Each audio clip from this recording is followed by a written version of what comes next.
Rockefeller's foundation, the General Education Board, $3.1 million to John Dewey. He hires a guy to run it called Frederick Gates. And thankfully, Frederick Gates also left a lot of primary source material for us to dig through about what he believed. And you can read what he had to say. In our vision, he says, these people yield themselves with perfect docility to our molding hand. And he specifically says, we don't need philosophers and writers and lawyers and preachers and scientists. We need workers. That's what we need to produce here. So it's a very bizarre story, but I think the evidence is overwhelming that the plan was to deliberately dumb down the population.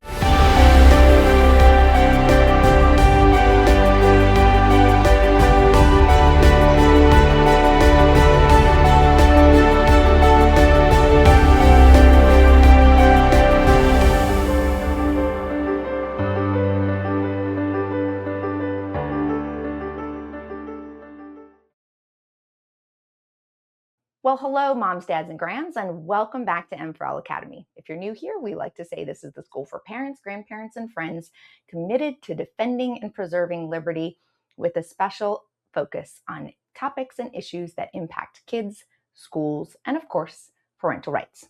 Today, we're joined by Alex Newman to talk about one of the most important and often overlooked issues in America, parental rights. The question is, who is actually responsible for raising the next generation?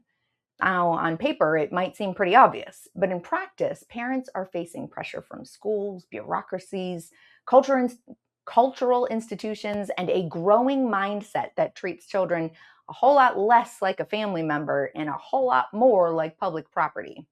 As a mom, I'm not okay with that. It goes much deeper than curriculum, opt-outs, or classroom policies, too. The real question is whether parents still have the responsibility and the right to shape their children's education, worldview, and moral upbringing, because that role is increasingly being claimed by state, schools, and other institutions in the culture. Alex has spent years connecting the dots between education, government overreach, and the larger fight for liberty. We'll explore why the family is so central to a free society, how we got here, what parents are up against now, and what they can do moving forward. Welcome back to class. Welcome to the program, Alex. I am so excited for this conversation. It's wonderful to be here. Thank you so much for having me, Missy. So I'm a big fan of yours. Actually, all of our Moms for Liberty people are big fans. We've had you at numerous events, and I'm particularly excited to get to talk to you about this because I think you do a great job of summarizing so many of these topics. And so today, what we're talking about, of course, is just kind of like overall parental rights and understanding why are they so important to a free society. So can you help unpack that a little bit, like lay the groundwork? What are they and why are they important in a free society? Well, they are absolutely essential to a free society. And thank you for those kind words, Missy. As you know, I'm a huge fan of Moms for Liberty. I love what you guys do. And I'm so grateful for all of the incredibly important work you're doing to protect parental rights and to protect our children from this massive government overreach. And I just want to start with the obvious fact here. And I wish people would talk about this more. There is nobody in the entire world who loves a child more than his or her parents. There's no way of substituting that. Yeah, grandparents love the kids. Yeah, aunts and uncles love the kids. Yeah, the neighbors love the kids. But bureaucrats, but ultimately, mom and dad are the people who are most invested in those children. So parental rights, if we're going to define it, you might even call it parental responsibilities and rights. Parents have an obligation, a duty, and the right to direct the upbringing of their children. And of course, that does not include being abusive. It doesn't include hurting the child, but it includes deciding what kind of education the child is going to receive. It includes determining whether and how that child is going to be involved in religious activities. It includes all of the critical decisions that are going to be made for that child up until the age of adulthood, which, in the United States, for most of us is 18. Sometimes kids, mature a little earlier, sometimes 26, 27. But the important point to mention here is parents need to be the ones in charge of making these decisions, not bureaucrats, not other people, with the very, very rare exception for that 1 in a million case where parents are for some reason incapable, whether it's, drug addiction or some sort of personality abusive issue. But for the most part, we want parents to be in charge of the upbringing of their children. Nobody cares more. Nobody's more invested. And nobody else is going to be able to do a better job. We have this crazy idea in society that if you have enough letters after your name, if you got enough degrees and doctorates, you're going to be better at helping that child grow into a mature adult than mom or dad. And it's simply not true, because love is the key ingredient, and nobody's going to be able to provide that like mom and dad. And therefore, nobody's is more invested in making good decisions for that child than mom and dad. And our court system has recognized that. Our legal tradition has recognized that for centuries.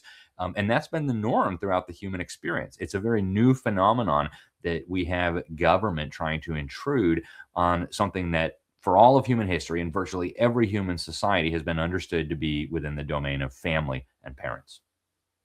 Yeah, I agree. I think it's amazing that we are living in this state, especially you see things now, like I think was it Vermont or New Hampshire that just passed the bill to that parents have to basically prove that they're not going to harm their own kids in order to be able to homeschool, which is bananas, Yeah. absolutely bananas to me.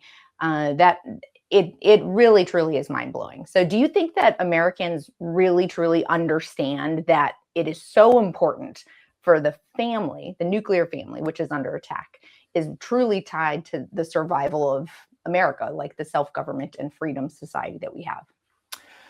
Unfortunately, I don't think there's a broad and wide enough understanding of this issue. And I think that's deliberate. I think for a period of generations now, there's been a concerted effort to try to undermine the family unit, to try to undermine the role of parents. And if you go back far enough, you'll find revolutionaries, I would argue evil revolutionaries, openly expressing their view on the importance of undermining the family unit. Not for the purpose of making things better for the children, but for the purpose of fundamentally transforming society.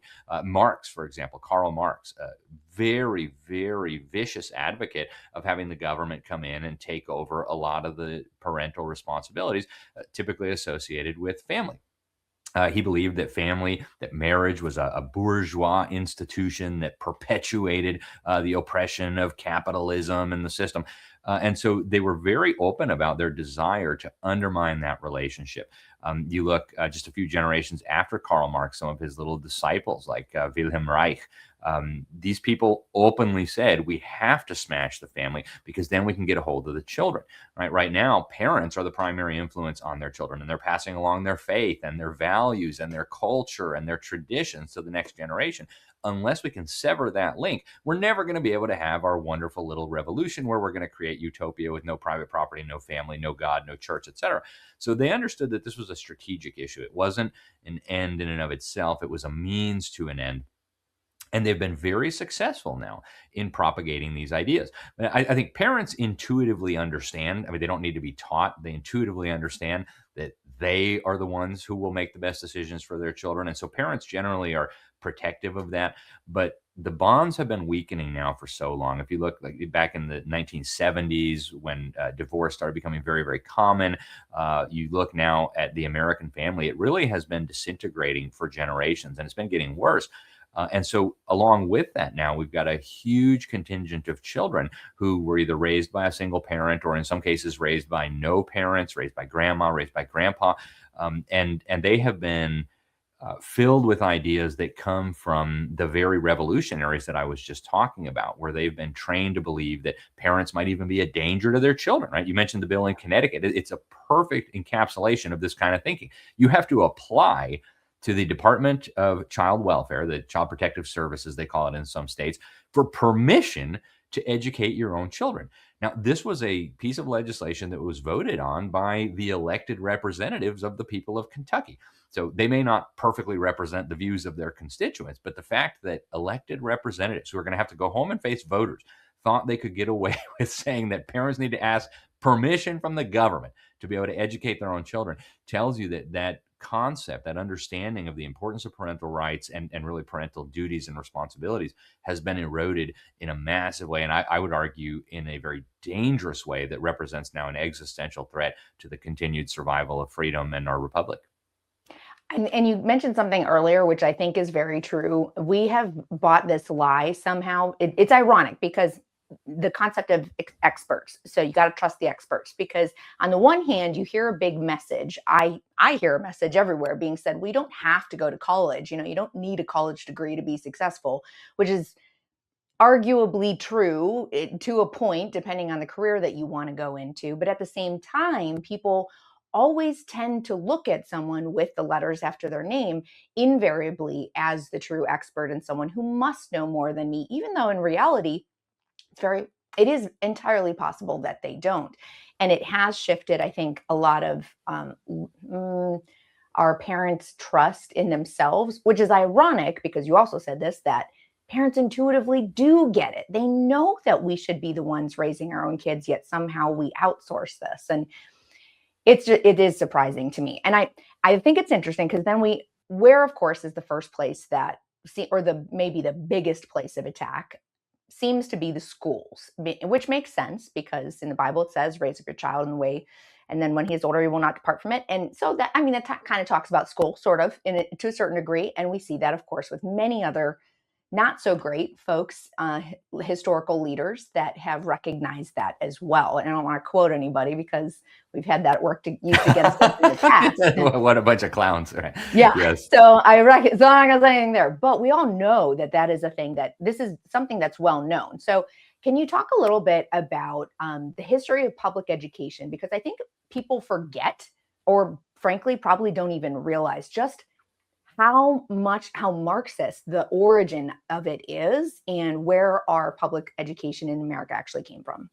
Yeah, I'm so glad we get to talk about this because I really think it's one of the most important untold historical narratives that has caused our society to go so far off track. So I first read about the first guy to think that government ought to educate our children. I saw just like a little footnote about him in a book by my friend and late colleague, Dr. Samuel Blumenfeld. I co-wrote Crimes of the Educators with him back in 2013.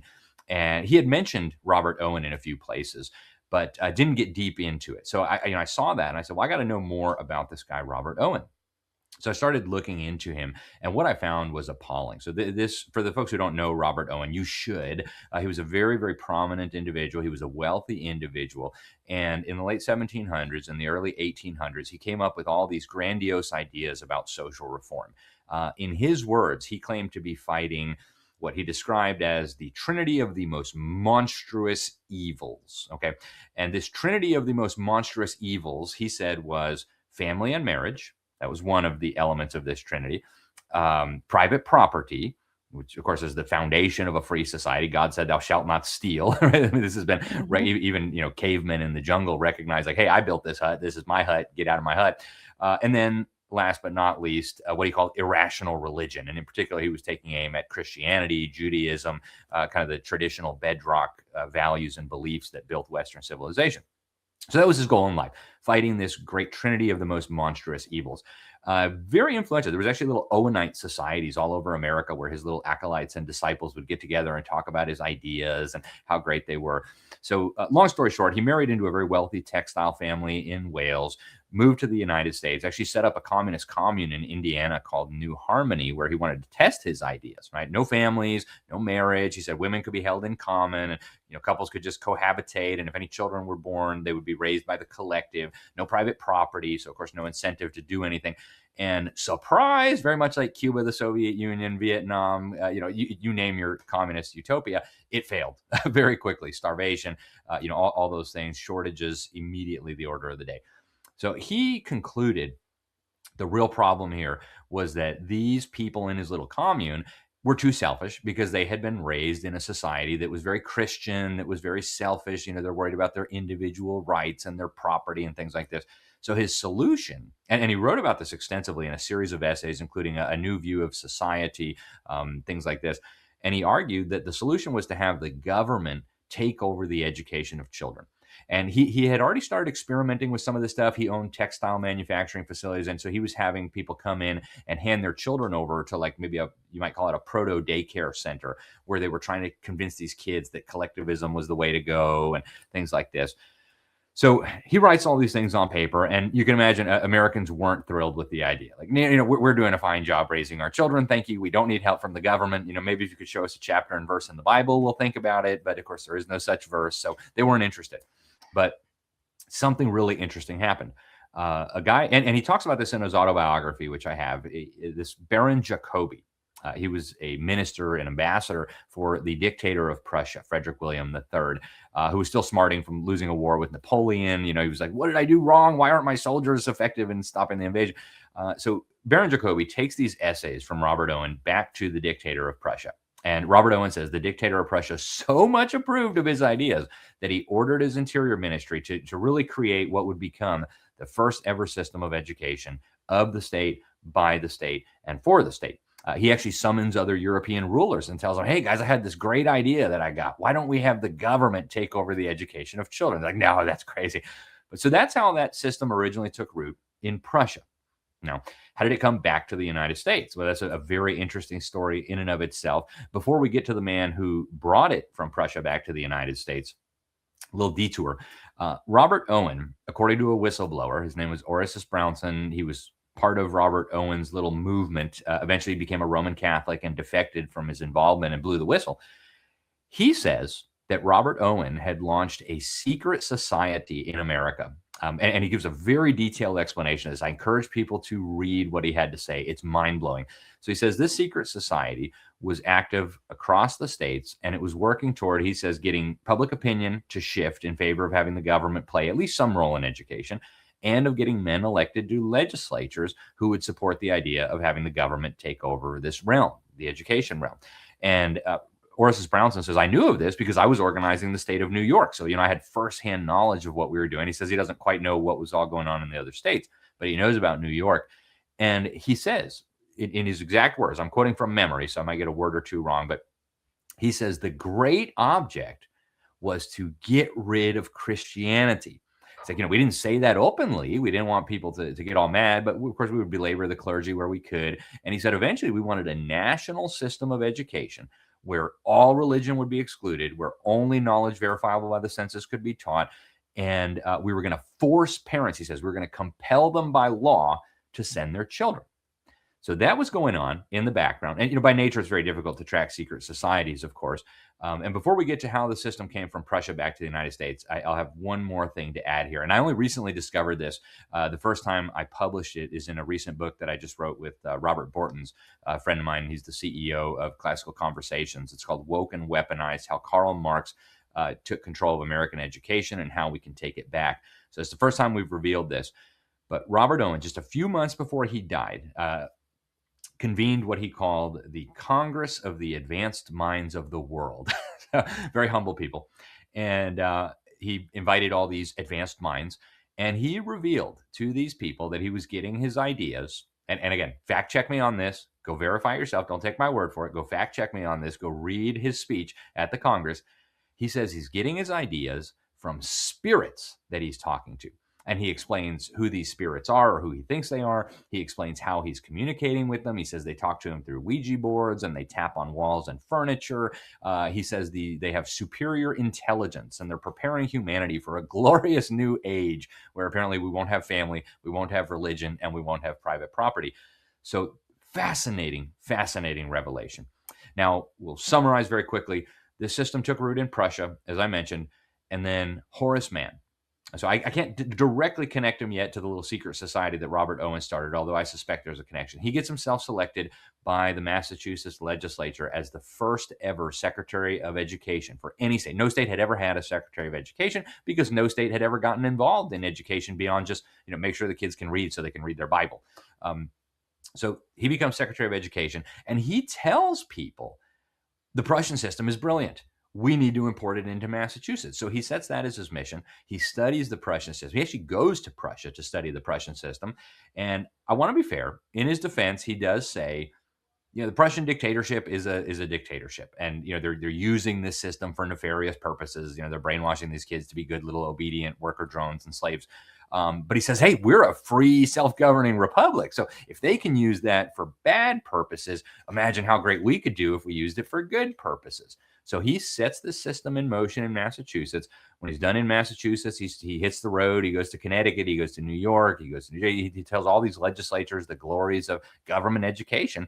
And that's what sets the ball in motion when government took over the education of children from family and from the church. Wow. This is so genuinely, it like makes me pause because when I first started researching all of this, I think the thing I struggled with the most, that I imagine probably other parents, I'm hoping I'm not the only one who struggled with this, is it's such a difference in worldview of what is right and wrong, of what is good and bad. The concept of not wanting to support the family alone is just so shocking. It's genuinely hard to wrap your head around the fact that anyone would think this is a good idea. It was for me anyway. Yeah. That's incredible. And I think it's such an important story that people don't realize.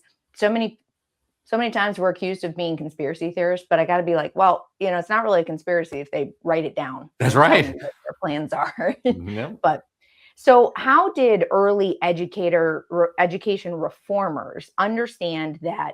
What did they get about shaping children that apparently parents don't seem to realize today? Well, and even Robert Owen wrote about this. He argued that if we want to have adults who will be capable of living in this glorious new society with no private property, no family, and no religion, we have to get them while they're young. And I think early Americans had a good sense of that because they read their Bible, right? Over and over again, the Bible talks about this. I mean, you quoted Proverbs 22:6, where you train up a child in the way he should go, and when he's old, he will not depart from it. That message is echoed throughout the scriptures. I mean, you read in Deuteronomy, parents training their children and how that works. You read in Psalm 78, the cataclysm that results when that process doesn't take place, when parents forget to pass on the knowledge and the values to their children. So early Americans understood this pretty well. But what happened was the reformers were very nefarious in how they got this through. So they didn't openly talk about like, hey, we're going to brainwash all your kids so that they have radically new views so we can create a utopia. It was more like, oh, we just want the children just a little bit, just so they can learn some basics. And, Horace Mann, he didn't directly attack religion, but he said, well, we'll just, focus more on academic subjects, the 3 R's, and we'll leave Bible for Sunday school because we don't want to get into discussions about the doctrine of predestination. Presbyterians believe something very different from the Baptists on baptism. So why don't we just leave all that for Sunday school and we'll just focus on the secular stuff? So we had this divide. And honestly, there was a lot of resistance to this early on. There's actually credible reports that in Massachusetts, they had to call out the militia in some communities to force parents to hand over their children. After in 1852, they made it compulsory to send your children for at least a little while. So there was a lot of resistance early on. But these reformers, these people, whether you're looking at Robert Owen, whether you're looking at Horace Mann, he had some startling quotes that are easy to verify. Like, we're entitled to look upon parents as having given hostages to our cause. Like, wait, what? We didn't agree to give you hostages. So this is the kind of stuff they talked about. You look at John Dewey's writings. I mean, I've got dozens of this guy's books, and just astounding the understanding that they had about how profound they would be able to shape the minds and the hearts of these children if they could get them in a classroom for 5 days a week for 6, 8, 9 months out of the year. So they understood very clearly. Karl Marx understood very clearly. Karl Marx's disciples understood very clearly. Adolf Hitler understood very clearly, and he wrote about it. Joseph Stalin, Vladimir Lenin, Fidel Castro, they all understood that what the Bible teaches in Proverbs 22:6, there's a really strong element of truth there. If we can get these children from the time they're young and teach them that their parents are rubes, their parents are backwards, their parents are climate criminals, their parents are irredeemable racists, or they voted for Trump, therefore they're fascists. If we can discredit the parents, if we can pry these children away from the protecting influence of their parents, we can shape them, and then we can accomplish whatever we want. And so they've written on this so extensively. And today they don't even hide it anymore. I mean, you see President Biden repeatedly getting up to the podium and saying, they're not their children, they're our children, right? So they don't even hide it anymore, but they all understand if we can shape the hearts and minds of the children, we own the future. And that's one of the reasons why this trend is so incredibly dangerous. So I think it's fair to say then public school pretty much really started as a tool for literacy and basic civic formation, like like you said, teaching some of just the basic stuff, which I think pretty much everyone can get behind. And it has since evolved into something obviously far more intrusive. So modern days, the education system is clearly failing. I mean, if we look at our academic scores, and kids, we're not doing so well. That's for sure. The argument is that it's always underfunded. So what would you say? Is it actually underfunded, or is there an underlying philosophy that's broken, which I might say, or is it perhaps that this is actually the goal of the overall process, a long-term goal perhaps, or what are we looking at? What's the reason here? Well, we can start with this issue of underfunding. The idea that the government school system is underfunded is about the most preposterous thing I ever heard in my life. And the idea that throwing more taxpayer money at this is somehow going to improve things is so easy to discredit. It's hard to imagine that people could seriously, with a straight face, say, we need more money. Chicago, Baltimore, Washington, D.C., Detroit. I mean, you look at these jurisdictions, they spend more money per child than virtually any other place in the country. They've got multiple schools that can't produce one single student who, on the government's own dumbed down tests, reaches basic proficiency in any core subject, right? And we're spending $25, sometimes $30,000 on every one of these children, in this system. If money was going to produce good education, the children in Chicago, the children in Detroit, the children in Baltimore would be by far the best educated children in the country, and the children in Utah, children in Oklahoma, children in Florida would be dolts. In fact, what we see is actually the opposite. So clearly, money is not the issue. More money will just give them more fancy tools, more career development and professional development opportunities to learn these tools better, to dumb down and hurt your children. So this is where it gets controversial. And I think a lot of people, the reigning paradigm is that it's just something went wrong. We just have to tinker with the policy a little bit and then we can improve it. The reality is, I think this was deliberate from the beginning. And I think the evidence for that is overwhelming. And I know that's super controversial to say, and I know people are getting mad at me right now. I'm not talking about your Aunt Sally, who I know is a wonderful lady and, teaches the kindergarten, just loves the kid. And I know all that. But if you look at how this system developed, you'll find at every step of the way, people who I think in very clear language were talking about the deliberate dumbing down of children. My friend Charlotte Iserby, who was a senior advisor to Ronald Reagan on education policy, and God rest her soul, she passed away a few years ago, but she became a very dear friend of mine before she passed away. She actually wrote a whole book called The Deliberate Dumbing Down of America. And when she got to the Department of Education under Ronald Reagan, she got the smoking gun documents proving that this is what they were doing, that they were merging our education system with the Soviet Union, that they were deliberately dumbing down our kids. And she started leaking them to publications like Human Events, and it caused a scandal at that time. People have forgotten it, but the evidence is overwhelming. So let's go back to John Dewey, who is very often considered to be the founding father of America's public school system. And I think, in fairness, some of that blame needs to go to Horace Mann and Robert Owen, but John Dewey is often where people start. And if you read John Dewey's own writings, for me, it's crystal clear that he wanted to dumb down the population. So let me give you one very clear example. I would encourage people to read this essay. It's actually so important that we reprinted it as an appendix in the book I mentioned earlier, Crimes of the Educators. Phyllis Schlafly, when she endorsed our book, was just astounded that the record was so clear.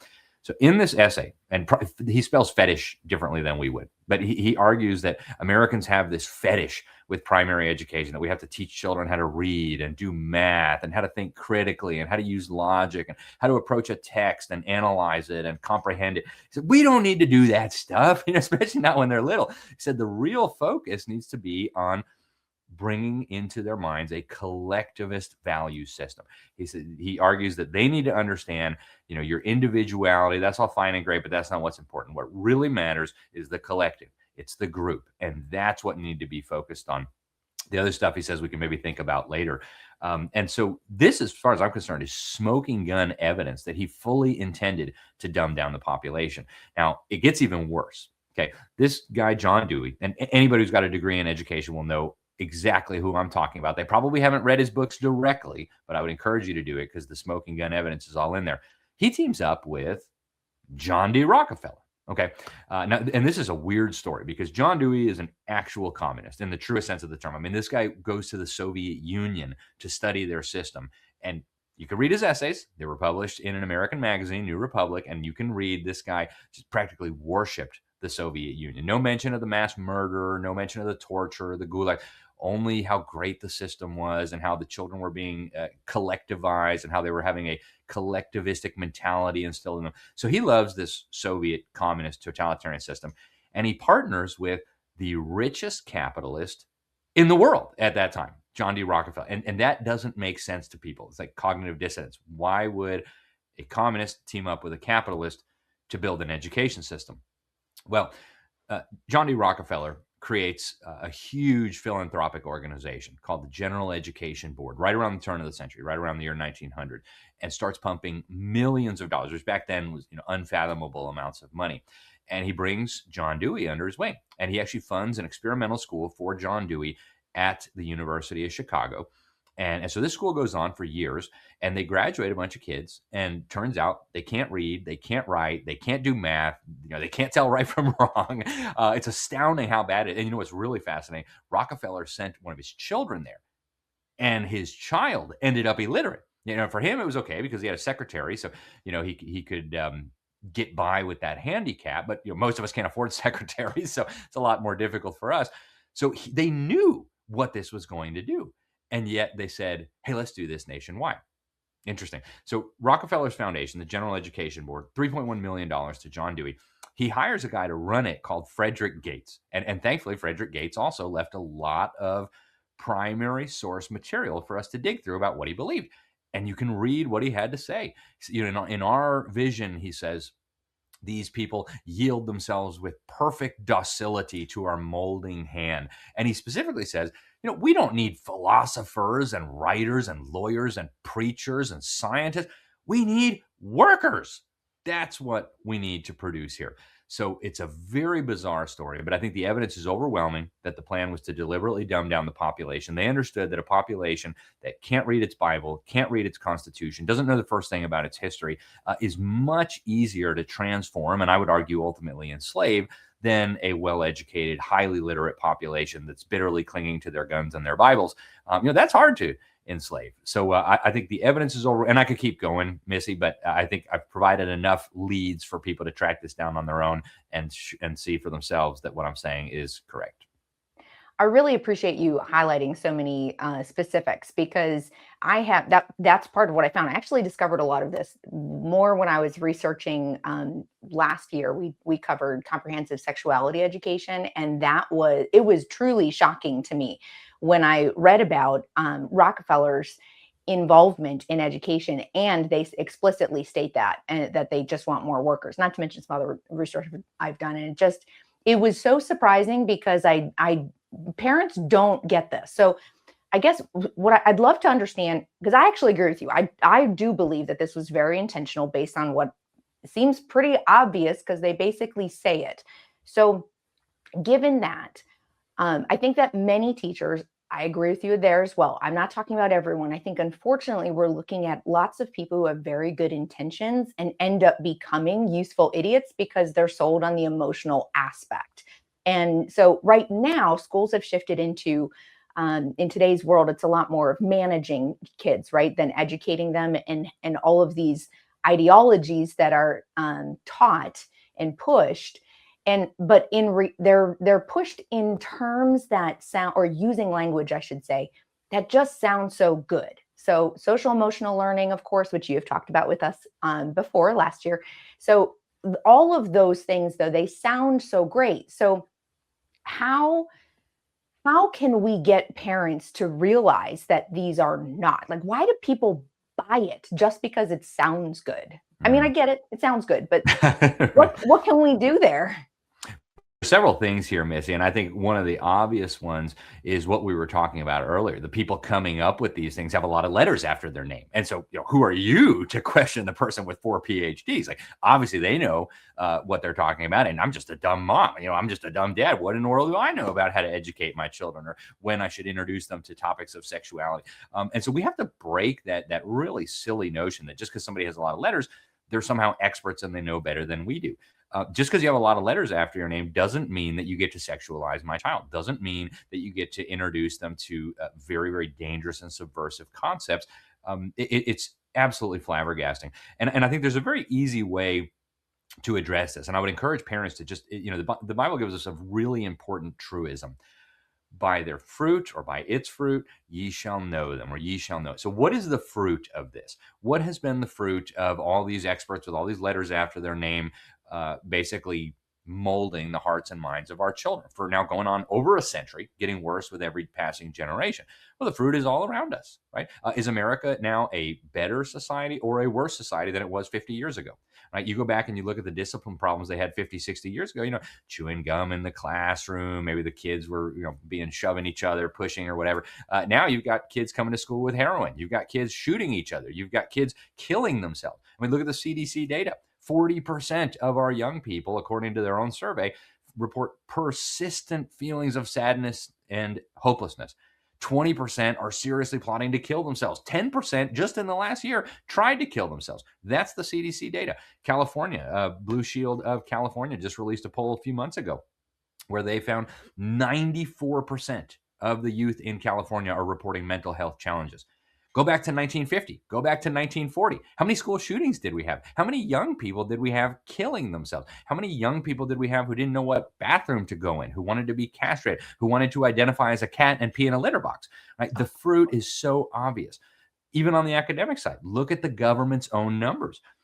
They show, this is the federal government's own numbers. Every 2 years, they do the National Assessment of Educational Progress. Their data, don't worry about me. Forget Alex Newman.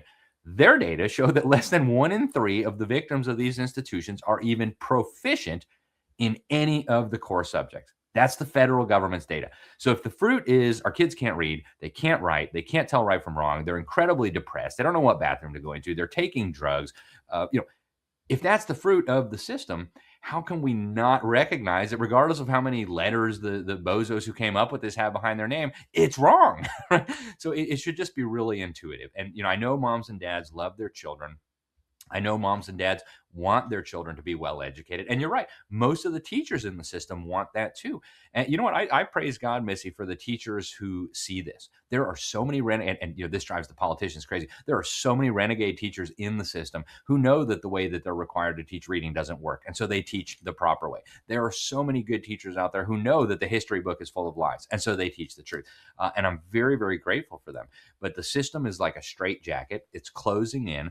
And unless and until moms and dads and teachers and even students, I'm not a big promoter of student activism like the teachers unions are, but even students, when you're being lied to in class, there's a time and a place to respectfully push back and say, no, America is not an inherently evil, white supremacist, oppressive society. So we all need to push back on this together. We need to disabuse ourselves of the false notion that just because somebody got an education degree, they know what they're talking about. And we just need to get back to common sense and what our forefathers understood. This is what's so crazy, Missy. There was a time in this country not that long ago where we had essentially universal literacy. Right? If you go back to before the government took over education, endless data on this.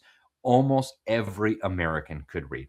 Men, women, poor people, children, almost everybody could read. Almost everybody. Alexis de Tocqueville talks about this in the 1830s when he comes here from France. He's astounded at how educated Americans are. We didn't have government schools back then. And he says, hey, they all know their history, their constitution, the doctrines and evidences of their religion. He says a man imperfectly acquainted with all this is kind of a phenomenon, right? And today it's just the opposite. So how did that happen? Well, we've been misled, we've been lied to, we've been duped, and it's way past time for people to start pushing back on this.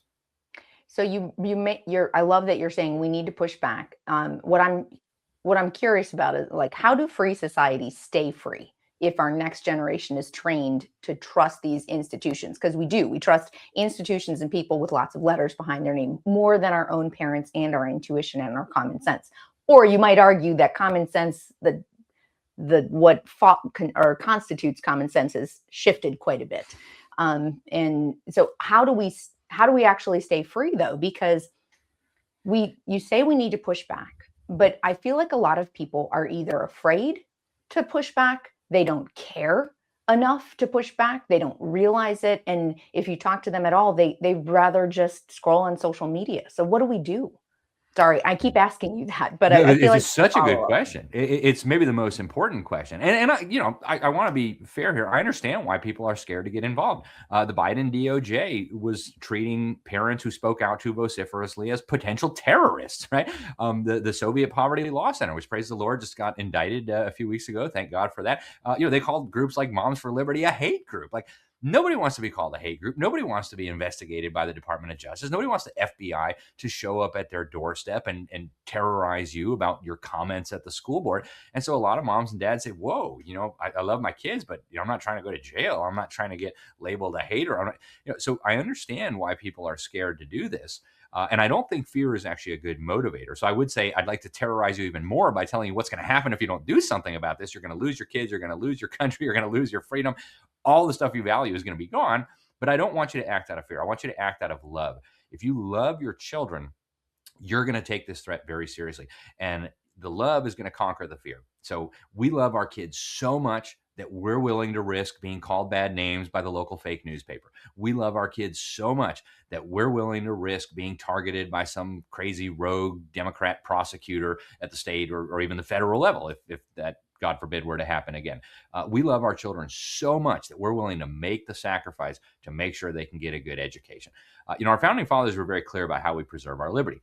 Eternal vigilance is the price of liberty. If we think we're just going to be lazy and ignorant and cowardly and somehow our freedom's just magically going to stay in place, we're fooling ourselves. It's utter foolishness. The norm throughout human history has been tyranny, has been slavery, has been oppression, has been misery.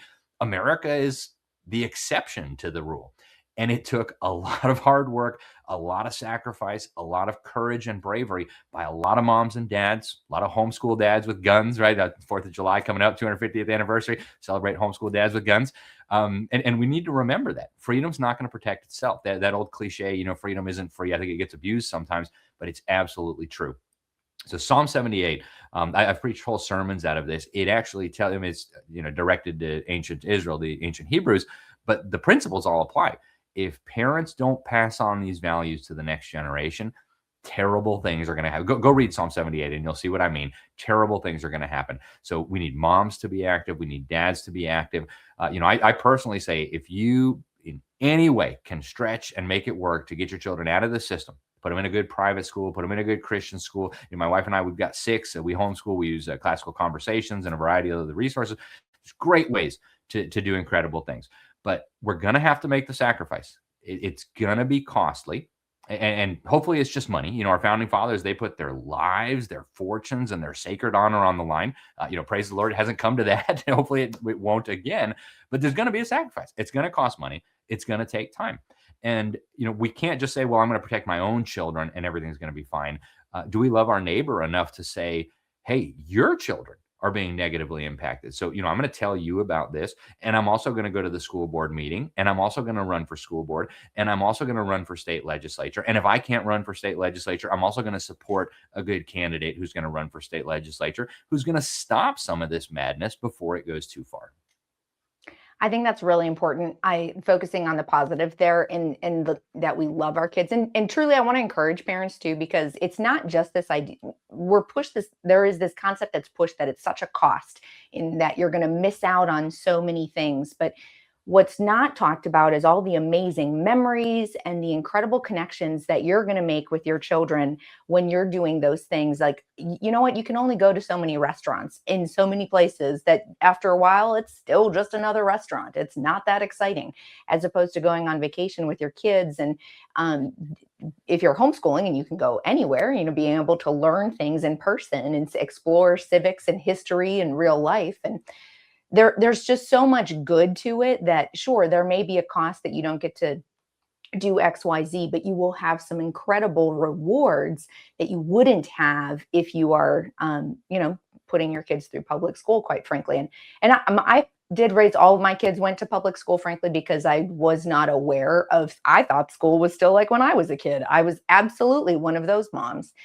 But we were also very involved in speaking with our children. So I'm happy to say that they have generally maintained an understanding, a patriotic view. They're Christians as well, but it was not through lack of very uncomfortable conversations sometimes, but just being truthful. So it's really important for parents to stay involved.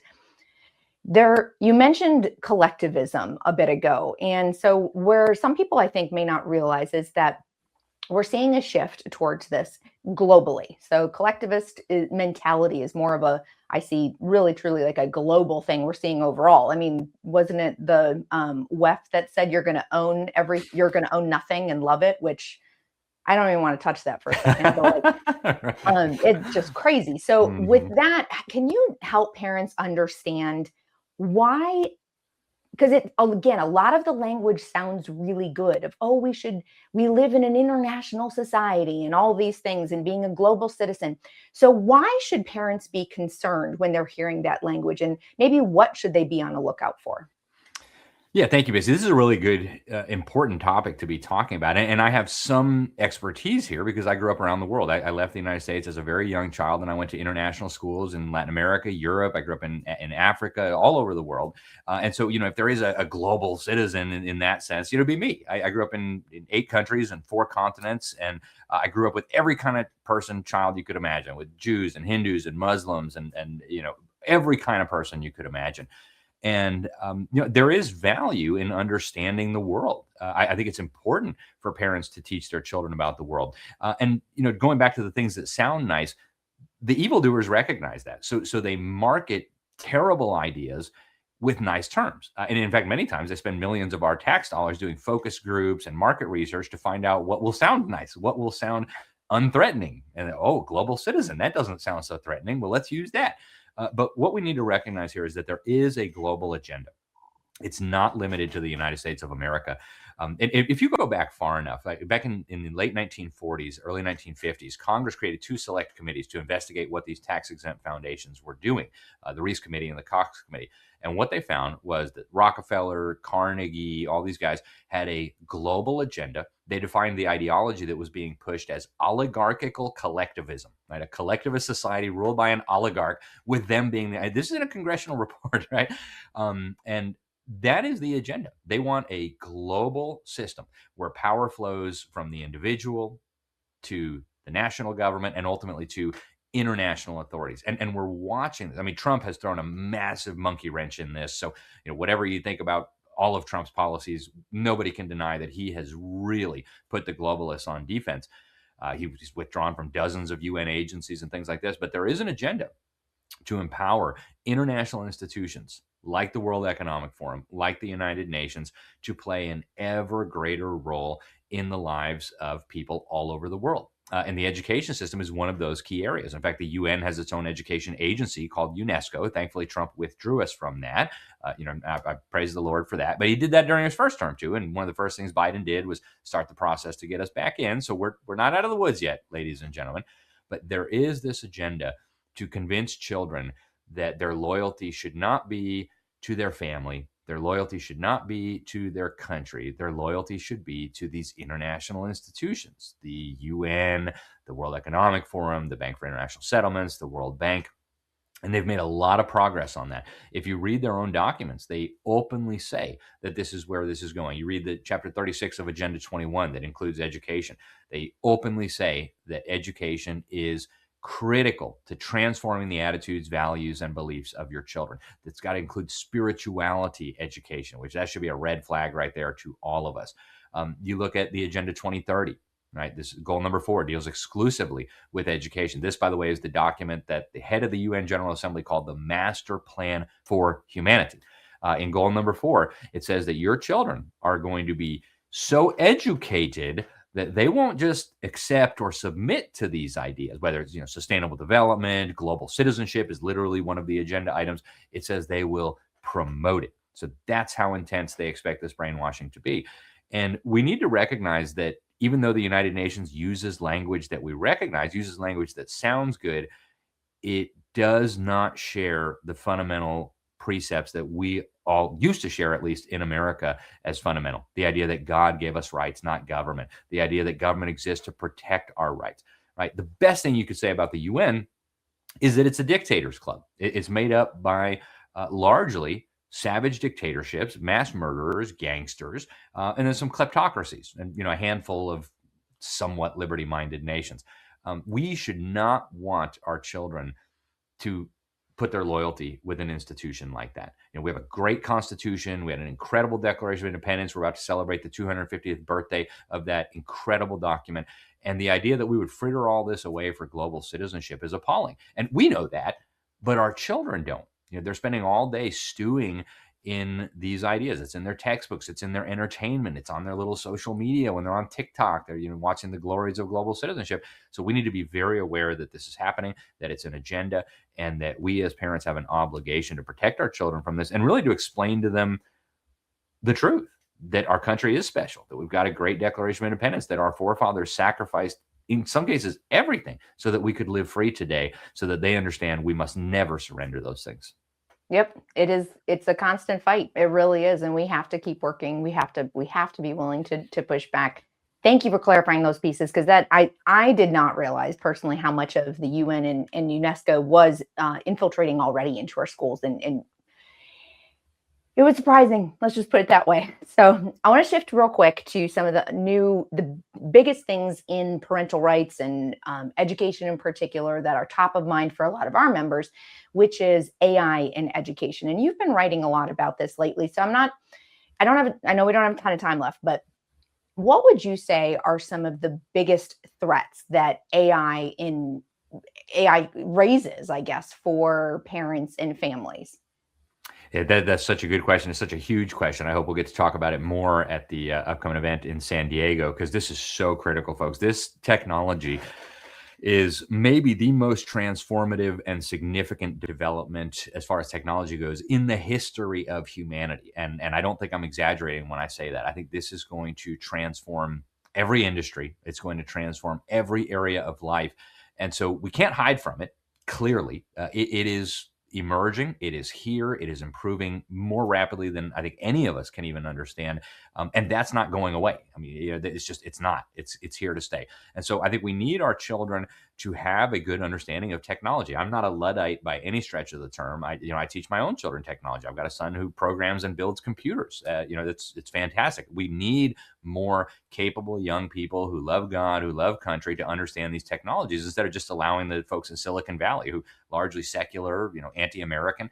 We need good people to understand these technologies. But what I'm concerned about with the invasion of AI into classrooms across the country and really around the world is that these are tools that unfortunately are being used to manipulate our children, to surveil our children, and ultimately to transform the minds and the values and the attitudes of our children.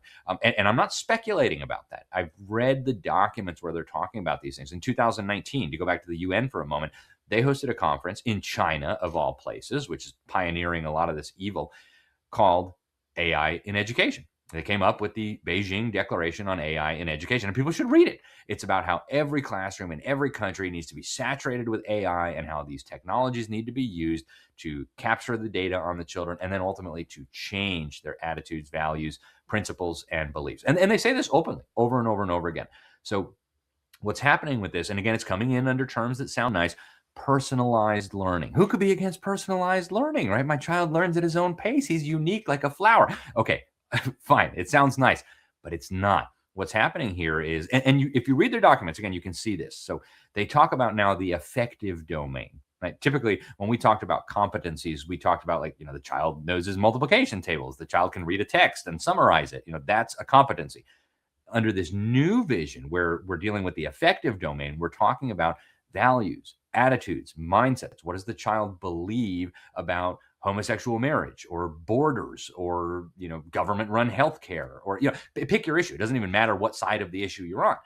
Is it the government's place to be using powerful technologies to instill new values and ideas into the hearts and minds of our children? And I think any sensible person would say generally, no, that's not the government's job. But that is what's happening. So they're putting these bizarre situations, scenarios, exercises in front of children on their little devices.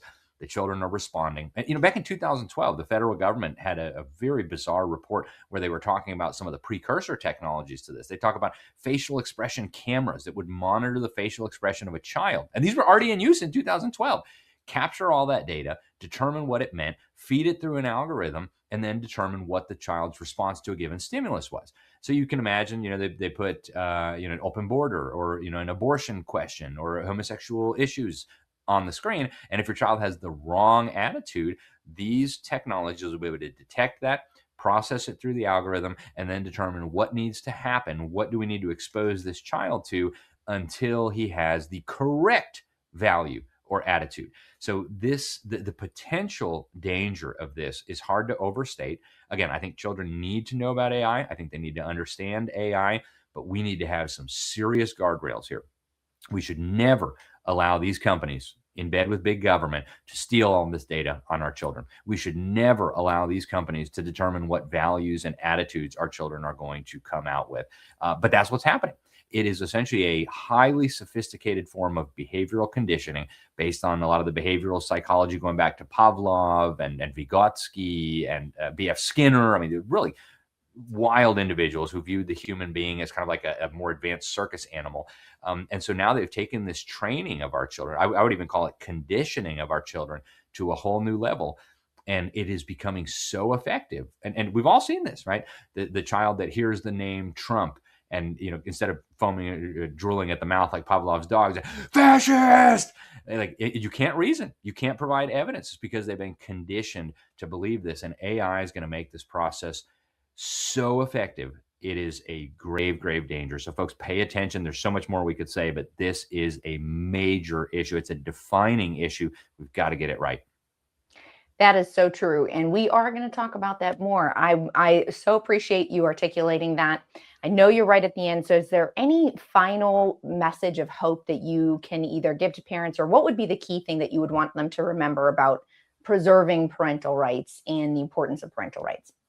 There's a lot to be hopeful about. I mean, we're seeing, I think, an unprecedented awakening, at least in the modern era, where parents are realizing that this is not okay, that their children are in danger. They're fleeing the system by the millions since COVID. I think, all this talk of people trusting in experts and institutions.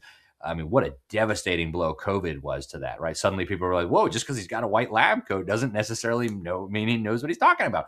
So there's a lot to be encouraged about. I mean, groups like Moms for Liberty that are attracting so much support. We should really be encouraged by all this. Again, our country's not going to save itself. Our freedoms aren't going to save themselves, but really good things are happening. We have a historic opportunity now with the kind of setup we have in government. We have a historic opportunity with this mass awakening that we're seeing. So let's not waste it. I would encourage people to get informed on these issues, and I would encourage people to get more active. Whatever you're doing, if it's good, do more of it. And together, we're going to protect our children, we're going to save our freedoms, and we're going to save our country. I agree. Well, that is a perfect way to end. Thank you so much, Alex. We have so appreciated having you here. Thank you, Missy. Really appreciate it. I know I always say these are great conversations, but what a great conversation today. What Alex made clear is that parental rights aren't a side topic. They are a frontline issue in the fight to defend freedom. Because if parents lose their role as the primary authority in their children's lives, then everything else in a free society starts to unravel. Education, culture, faith, and ultimately self-government as well. The good news is that parents are waking up. We're asking better questions and refusing to be silent anymore. And that matters, because when moms and dads stand up, the entire freedom movement gets stronger. So parents, take hope.